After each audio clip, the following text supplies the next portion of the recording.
Baik di mana semalam? Anda batasnya. Kata Muhyiddin Ibnul Arabi sampai di Muhyiddin Ibnul Arabi.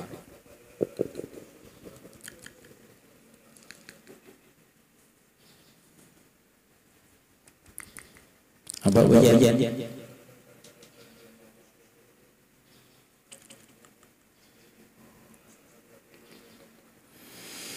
Bismillahirrahmanirrahim. Wa kadzalika tarjamahu Syekhul Arif billah Sayyidi Muhammad bin As'ad al-Yafi'i radhiyallahu anhu wa zakarahu bil irfani wal wilayati wa laqabahu Syaikhuhu Abu Madyan radhiyallahu anhu bisultanil arifina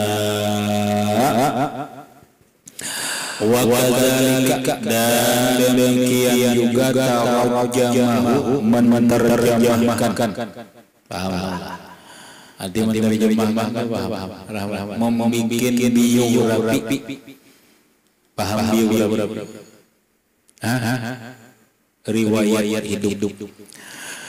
Demikian juga membikin riwayat hidup tentang Imam Ibnu Arabi yang terkenal dengan Asy-Syaikhul Akbar.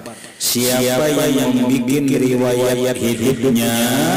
Yaitu Asy-Syaikhul Arif billah, seorang guru yang ahli ma'rifat, Sayyidi Muhammad bin As'ad al-Yafi'i. Di dalam kitab apa? Wallahu a'lam. Pokoknya Muhammad bin As'ad al-Yafi'i membikin kitab. Di dalam kitab itu menceritakan riwayat Imam Ibnu Arabi.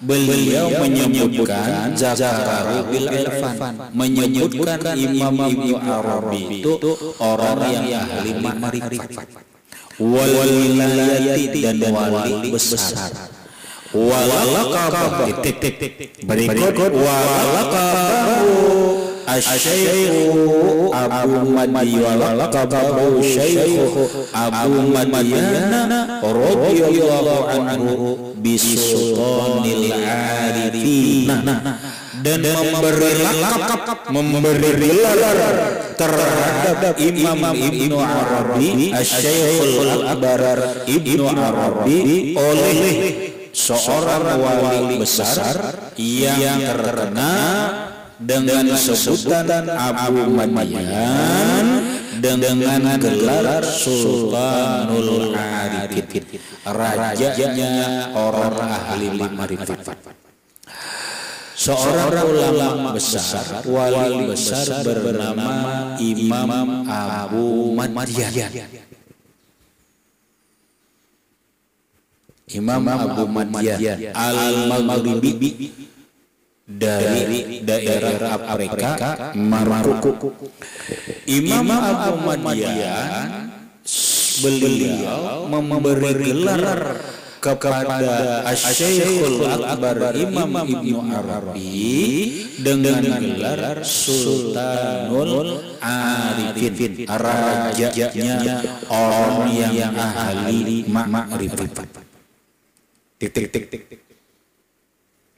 Garis besarnya wa kalamur rajuli abdalu dalilin ala maqamihil batin. Itu garis besar. Paham? Kaidah. Kalamur rajul, ucapan seorang tokoh, adalu dalilin, paling menunjukkan dalil ala maqamihil batin, atas makamnya secara batin. Orang dalam hidup ini selalu membutuhkan bukti. Bukti itu kadang disebut dengan dalil. Dalil itu bisa keterangan saja, namun kadang membutuhkan burhan, fakta, dalil dan fakta. Nah sekarang butuh dulu dalil penjelasan. Tuh setiap orang selalu membutuhkan dalil. Karena agama kita ini bukan agama doktrin. Agama kita bukan hanya dibangun dengan mimpi. Tetapi agama ini dibangun dengan dalil. Dalilnya Al-Quran dan hadis, kemudian ijma ulama, qiyas. Paham ini? Maka apapun apabila keluar daripada dalil tidak bisa diterima. Begitulah aturannya. Orang kada bisa menunjukkan dalil bukti kawal kita menerima. Orang datang ke rumah kita mengaku orang Banjarmasin. Kita percaya, boleh jadi percaya, boleh jadi percaya, boleh atau mengaku orang Raja terjauh, orang Sulawesi, percaya kita dengan ucapannya itu. Ya tergantung. Kalau orang teliti, dia harus bertanya dulu mana KTP-nya, mana buktinya bahwa engkau orang Sulawesi. Nah, diungkapkannya KTP-nya. Jelas. Ada lagi keluarganya bocor tuh keluarga. Iya, itu orang Sulawesi. Percayalah kita. Percaya. Karena ada buktinya, bukti KTP dan bukti ucapan orang. Paham? Nah sekarang begini, orang datang kepada kita mengaku orang Amerika. Aku orang Amerika, KTP-nya ada. Penjelasannya ada. Cuma ada orang mengiringi dia, seorang tokoh bupati umpamanya, ini guru orang Amerika. Percaya kita lah. Percaya. Kenapa? Karena kalau murah racun. Paham? Kalau racun. Tapi ini berkaitan dengan makam kedudukan ilmu diri seseorang. Lalu kalau racun, ucapan, keterangan, penjelasan seorang tokoh itu adalah paling kuat dalil atau lebih menunjukkan dalil ala maqamihil batin, atas kedudukannya yang tersembunyi. Umpama orang ada tahu kedudukannya Umar ini apa? Orang tahunya Umar ini hanya santri. Kenapa? Karena itu urusan zahir. Karena memang zahirnya Umar seorang santri menjul. Urusan batinnya tahu. Ikam tahu batin Umar. Kedudukan batin Umar tahu. Ikam tahu kedudukan batin Umar. Mungkin jangan pikir Umar sendiri tahu kedudukan batin. Ikam tahu kedudukan batin ini tahu. Lalu umpama ikhwan bertanya kepada Bapak Ri, menurut engkau Umar itu dalam kedudukan batin kayak apa? Nah, sedangkan Pak Ri ini orang hebat, bukan hebat karamnya, keilmuannya, batinnya, makamnya sudah diakui kehebatannya, racul.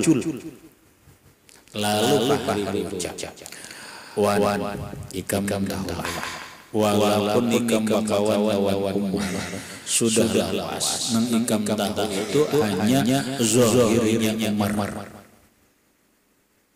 Zahirnya Umar. Ikam kada tahu batinnya Umar, kedudukannya Umar kada tahu. Sekarang aku buka. Umar itu secara batin kedudukannya adalah wali. Sebagai bukti bahwa Umar itu wali, kini kamu cari ini. Bila itu buktinya. Oh ternyata benar. Ternyata apa yang disampaikan Fahri ditemui oleh ikhwan di diri Umar. Kamu percayalah. Wan setelah dipadamkan Fahri, kamu percayalah bahwa Umar itu wali. Percaya. Kenapa percaya? Karena nang menyampaikan ini seorang tokoh besar dan ada buktinya. Percaya. Ya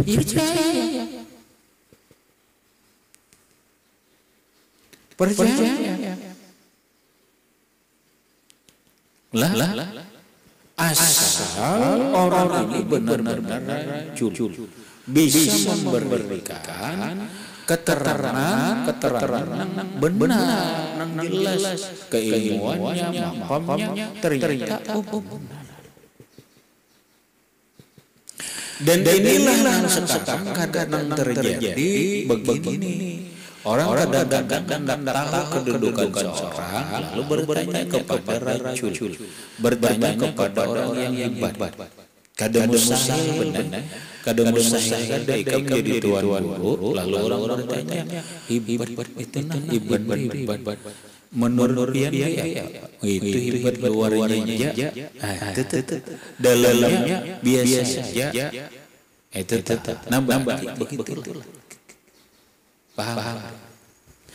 Baik paham dalam dunia tasawuf itu rata-rata begitu. Kenapa? Karena orang begini, orang pernah ketemu dengan Nabiullah Khidir alaihi salatu wassalam, seorang ulama wali bertemu dengan Nabi Khidir, pernah menanyakan tentang Imam Syafi'i. Ya Khidir ma martabatu Syafi'i indallah. Wahai Nabi Khidir, martabat Imam Syafi'i di sisi Allah itu apa? Paham?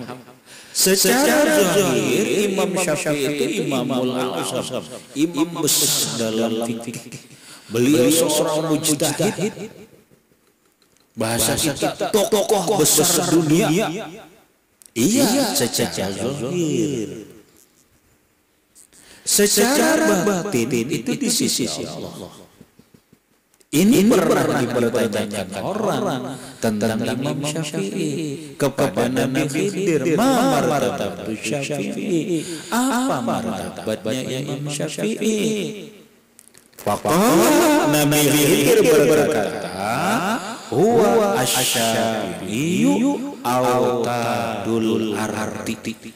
Imam Syafi'i itu adalah wali autatnya di bumi ini. Wali autat itu benarnya empat di dalam setiap satu zaman. Wali autat pasak bumi itu ada yang di timur, ada yang di barat, ada utara, ada selatan. Itu disebut dengan waliul autat. Dan wali autat ini ada qutbul autat. Wali kutubnya pemimpin daripada wali autat. Maka Imam Syafi'i adalah wali autat, tapi beliau qutbul autat, pemimpinnya wali autat. Dia lebih tinggi daripada wali abdal, dia lebih tinggi daripada wali akhyar, dan seterusnya. Alhamdulillah. Nah, sasaran orang begitu. Itu rata-rata setiap zaman begitu. Ada tokoh selalu ditanya orang. Orang tanya orang tokoh terkenal pasti ada yang mempertanyakan. Pama Umar terkenal, ada yang bertanya, Pak Khari, menurutmu Umar itu kayak apa? Insyaallah begini. Selalu. Tapi ingat yang menilai itu bukan kita, bukan netizen. Paham? Yang menilai itu bukan netizen. Yang menilai itu adalah orang yang ahlinya. Makanya rajul, orang yang ahli dalam bidang itu. Nah, kita cukup kalau merajuli kalamnya seseorang tokoh, penjelasannya seorang tokoh yang ahli dalam bidangnya, itu adalah dalil paling menunjukkan dalil ala maqami atas kedudukannya seseorang al-batini secara batin. Alhamdulillah. Nah, makanya kadang-kadang kita bertakon apa kedudukannya, itu apa kedudukannya, dan itu juga pernah aku lakukan. Tapi bertanya kepada ahli, si fulan itu apa kedudukannya, si fulan itu wali apa kedudukannya, si fulan itu wali, ya kalau benar wali apa. Paham? Yang ditanyakan itu bukan orang di kampung, bukan. Anda kita ini orang kadang-kadang bisa menyambut seorang wali si itu wali menurut penilaian kita. Kita berarti wali karena la yaqul wali illallah wali. Kada bisa mengenal wali kecuali orang wali juga.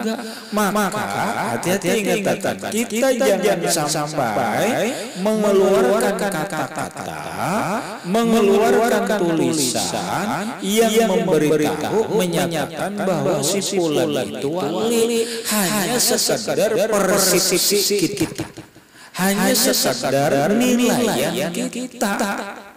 Jangan.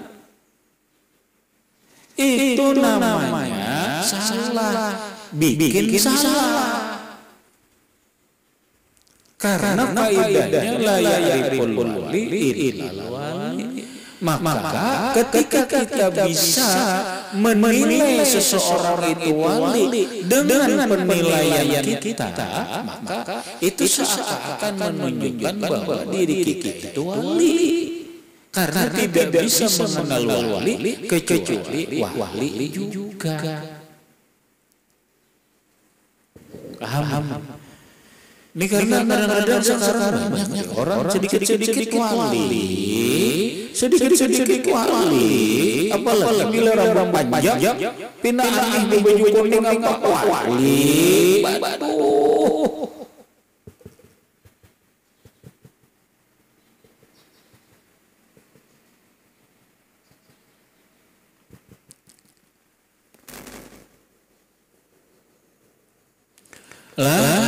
Ingat kita akan bisa memperpegangi bahwa seseorang itu wali kalau yang menyatakan orang itu wali juga.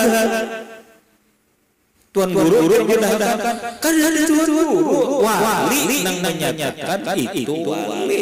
Tuan guru kada wali kada bisa memandangkan bisa memandangkan si fulan itu wali.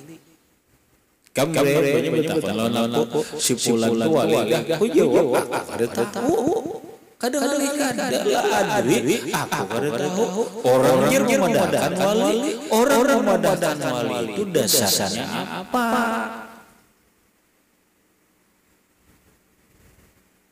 Ini oh kada bisa. Ada penjelasannya dulu, ada setelah ada kriterianya, kemudian ada kalamur rajul. ada pernyataan tokoh yang pernyataan tokoh besar yang menyatakan beliau seorang wali juga lalu menyatakan si fulan itu wali. Ayo dia pegang.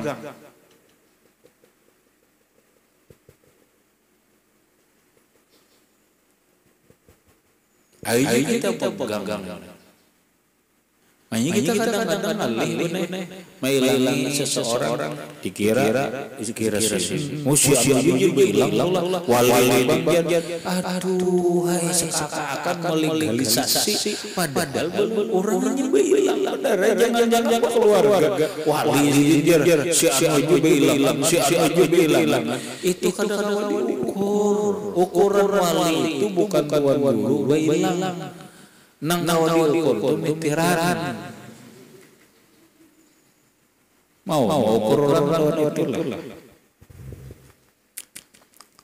lah nyatakan ini kaidah nih kalau rajuli ada lulu dari p apa alamil lo kenapa begini karena saya begini. Imam Ibnu Arabi ini seorang ulama besar, wali besar tapi kontroversial. Pahamlah. Seorang tokoh ulama kontroversial. Nang jadi perdebatan berbeda pendapat. Ada yang memadahkan begini, bahkan ada yang memadahkan kafir, ada yang memadahkan sesat. Kalau tokoh terbuka aja.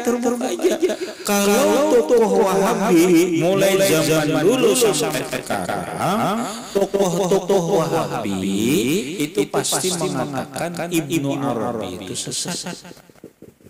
Kadang-kadang siapapun tokoh Wahabi rata-rata mengatakan Imam Asy-Syekhul Akbar Muhyiddin Ibnu Arabi itu sesat. Lu jangankan ulama Wahabi, ulama Ahlus Sunnah wal Jamaah pun ada yang tidak sependapat dengan Imam Ibnu Arabi. Namun tidak sedikit daripada ulama besar, tokoh besar mengakui tentang kehebatan, kewalian, ketinggian, pangkat dan keilmuannya Imam Asy-Syekhul Akbar Muhyiddin Ibnu Arabi. Termasuk Syekh Abdul Wahab Asy-Sya'rawi, Imam Jalaluddin As-Suyuti, Imam Abu Madian dan sebagainya. Bahkan Imam Abu Madian memberi gelar kepada Imam Ibnu Arabi itu dengan gelar Sultanul Arifin, sultannya, rajanya ahli makrifat. Paham? Jangan beda ikut Syekh Abdul Qadir Jailani. Kalau Syekh Abdul Qadir Jailani itu tokoh ulama itu hampir ijma ulama bahwa ini tokoh hebat. Orang Wahabi Salafi sendiri itu mengakui dengan Syekh Abdul Qadir Jailani. Tokohnya Salafi atau bahkan pemikirannya diadopsi oleh orang-orang Salafi yaitu Ibnu Taimiyah, Ahmad Ibnu At-Taimiyah, imam yang terkenal dengan Ibnu Taimiyah sendiri memuji, mengaku dan memuji dengan Syekh Abdul Qadir Al-Jilani. Lo kenapa demikian? Karena Syekh Abdul Qadir Jailani dalam catatan riwayat hidupnya, akhlak beliau, perilaku beliau, ucapan beliau, karangan beliau rata-rata kadang-kadang aneh. Paham lah, ada aneh. Ya kan ada aneh. Ya jelas lah. Nah ketika seorang tokoh itu ada ucapannya aneh, lalu tokoh itu jadi kontroversi seperti Gus Dur. Kenapa Gus Dur kontroversi? Ya karena ucapan Sidin kontroversi. Sebagian menyetujui dengan pemikirannya, sebagian tidak menyetujui. Terus kita kalau rajul kita yang kita perpegangi adalah tokoh ahli dalam bidang itu. Bila menyatakan iya, ya kita ikut. Ya. Karena kalimatnya begini, izalam taral hilal fasallim ala ahlihi ila ahlihi. Apabila engkau kadang melihat bulan, maka serahkan kepada orang ahli melihat bulan. Ini kita Ramadan, kita kada ahlinya melihat bulan, kita serahkan kepada orang yang ahli melihat bulan, dan kita percaya kepada orang yang ahli dalam melihat bulan tersebut karena mereka ahlinya. Paham? Namun gue tunjukkan ada kitabnya khusus membantai Imam Ibnu Athaillah, Imam Ibnu Arabi banyak. Tapi rata-rata itu adalah kitab karangan mulai Ibnu Taimiyah ke bawah generasinya.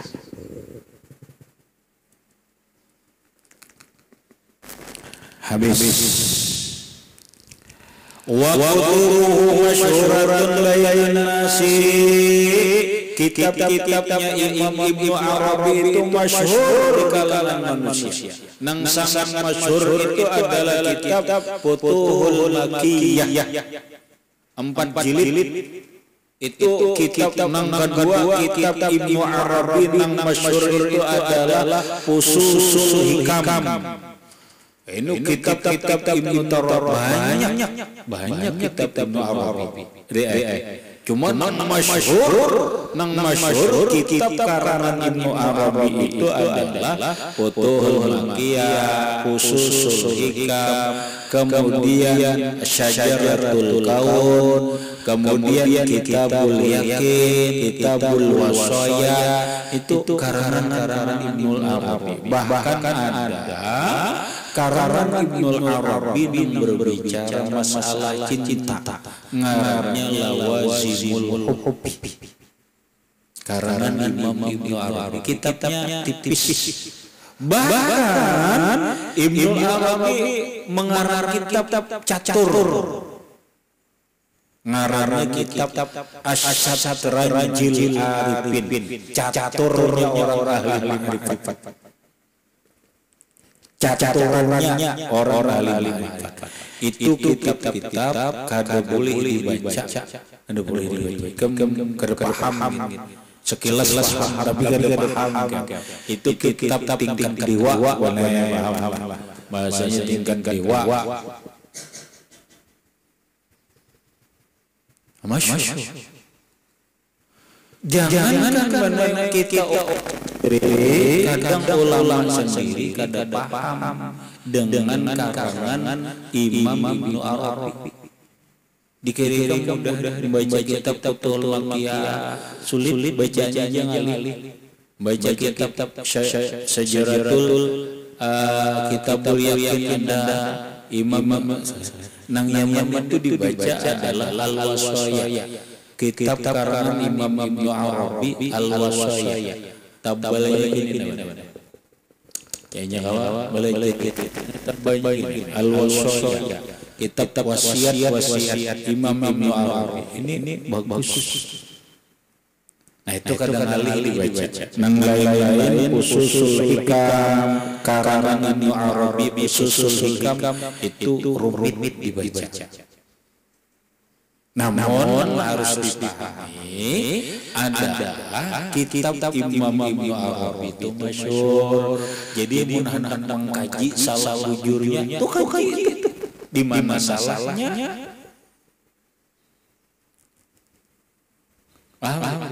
Maksudnya apa? Kayaknya ujar Imam Al-Ghazali. Ujar Imam Ghazali.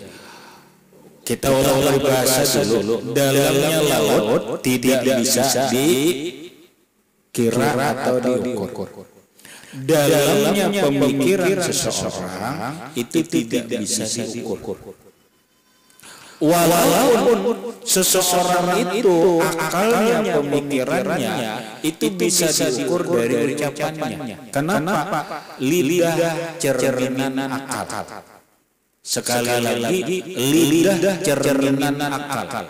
Orang hendak melihat akalnya ini baik atau kada, itihi tulisannya, utihi pandirnya, lihat pandirannya, lihat komennya.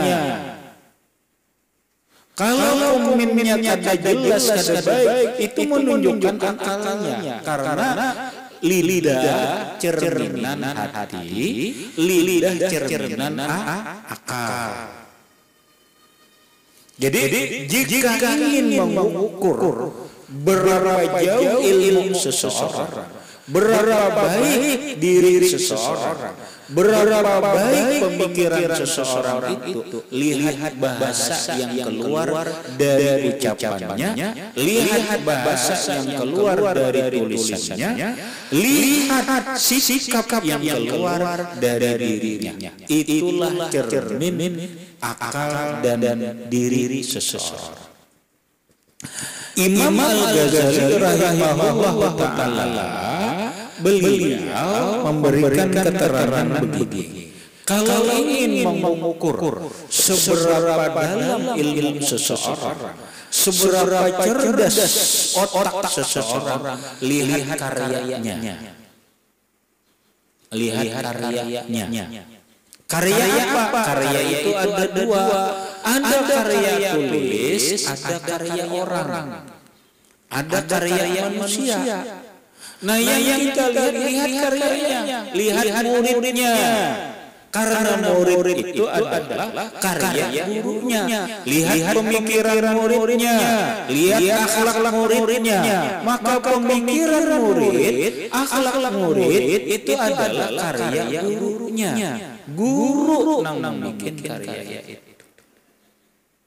Nah, kalau ada tulisannya, kalau ada tulisannya, ada karya bukunya, ada karya kitabnya, maka telah kaji karya itu, engkau akan mengerti siapa si fulan itu. Paham? Nah, orang akan menilai Imam Ibnu Arabi itu kita, walaupun kada bertemu dengan Ibnu Arabi, kita akan tahu bisa menilai Ibnu Arabi lewat karyanya. Lewat karyanya. Karya apa? Karya tulis. Berupa kitab beliau. Ini. Oh, ini orang hebat. Ya kan? Kita tidak bisa mengatakan orang itu hebat kalau ada punya karya. Paham? Kita tidak bisa mengatakan seseorang itu hebat kalau tidak punya karya yang bisa kita nilai. Paham? Nah, karyanya apa? Itu ada karya manusianya, ada karya tulisannya. Karya yang nampak dilihat adalah muridnya. Makanya orang kadang menilai ini adalah gurunya kayak kecil, muridnya kayak gurunya. Kenapa? Karena murid adalah karya gurunya. Kalau gurunya kemuliaan, ya muridnya kemuliaan. Murid karena apa? Karena guru kencing berdiri, murid kencing lari.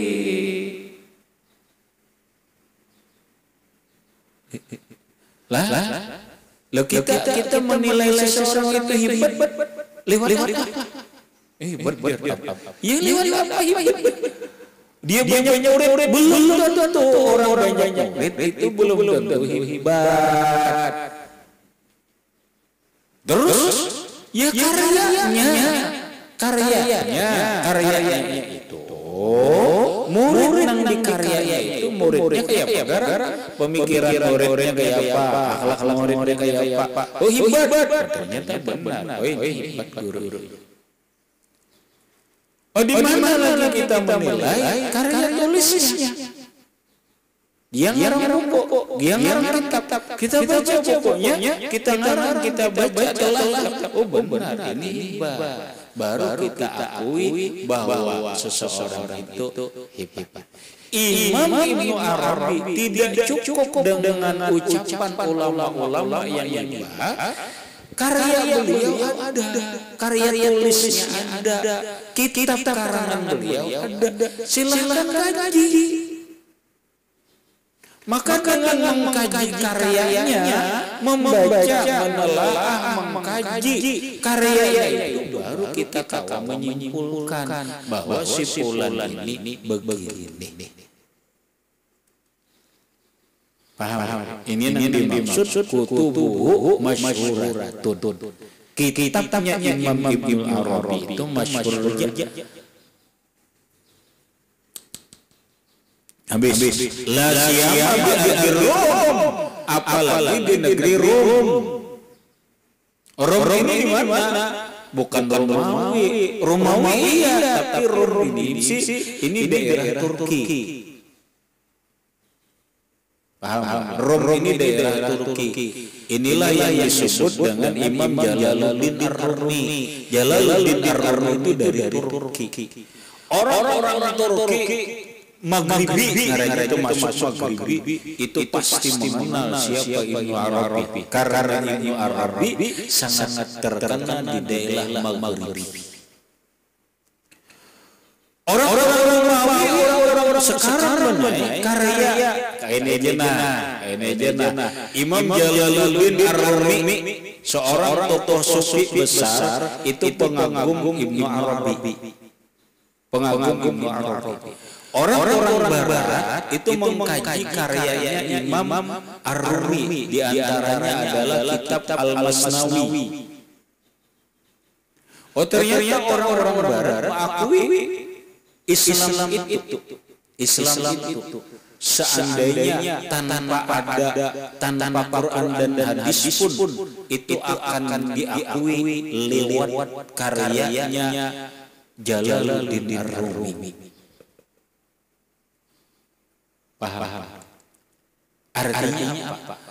Tulisan-tulisannya, karya-karya tulisnya, kitabnya itu diakui dunia. Kitab Imam Ibnu Arabi itu diakui dunia, apalagi di Turki. Apalagi di Turki. Habis. La siyama fi al-Rum fa innahu zukira fi ba'd kutubihi, karena bahwasanya Zakara menyebutkan Imam Ibnu Arabi fi ba'd kutubihi, di sebagian kitab beliau sifat sultan, sifat seorang raja, Jadul Sultan Sulaiman bin Utsman al-Awwal wafat Al-Qastantaniyah dan memenangkannya Al-Qastantaniyah, ya Turki lah. Pilwakil pulang di waktu simpulan Paja al-amru kama. Ternyata benar perkaranya seperti apa yang beliau katakan. Padahal jaraknya belum terjadi, sudah diceritakan. Ini akan datang menarik kisahnya. Ini bagian daripada kasyafnya Imam Ibnu Arabi yang berkaitan tentang Turki, yang terkait dengan perkembangan kerajaan dan perkembangan Islam di sana jauh ratusan tahun sebelumnya. Imam Ibnu Arabi sudah mengatakan, ternyata terbukti orang-orang Turki kagum dengan Imam Ibnu Arabi, dengan perkataannya itu jelas terjadi. Ila akhir wallahu a'lam bishawab. Kita bahas.